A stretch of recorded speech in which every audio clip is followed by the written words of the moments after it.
এখানে এসে আমরা যেটি দেখলাম যে ভোজ্য তেল আগেকার যে রেট ছিল সেই রেটটা ঘষা মাজা করে উঠিয়ে দিয়ে নতুন দামে বেশি রেটে বিক্রি করার যে প্রবণতা সে খেয়াল করলাম। একই সাথে বিপুল পরিমাণে মেয়াদের জন্য বিভিন্ন রকমের প্রোডাক্ট একে বিক্রি করার জন্য সংরক্ষণ করা হয়েছে। এই সকল অপরাধে 4টি প্রতিষ্ঠানকে 50,000 টাকা জরিমানা আরোপ করা হয়েছে।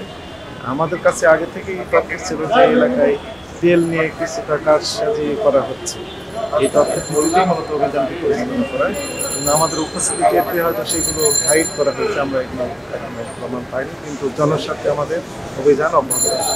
এটি আমাদের ভালো লেগেছে যে 2টি ফার্মেসি পাশাপাশি ছিল, সেগুলো দিয়ে আমরা অনেক সময় ধরেই সার্চ করেছি, কিন্তু একটিও পাই নাই, আরেকটিতে 1 প্যাকেট মেয়াদের জন্য ওষুধ পেয়েছি। তো সেটিকে সতর্ক করা হয়েছে এবং এটি আমাদের ভালো লেগেছে। এবং ফার্মাসিস্ট যিনি ছিলেন ওনারা বলতেন যে নিজেরাই এই প্রতি মাসে চার্জ করে মেয়াদের ওষুধগুলো আলাদা করে রাখেন এবং তার সদিচ্ছা ছিল বলেই এটি সম্ভব হয়েছে। এবং নকল ভেজাল যে ওষুধগুলো সেগুলো উনি রাখেননি, ফিজিশিয়ান স্যাম্পল সেখানে আমরা পেলাম না, মেয়াদের ওষুধও পাইনি।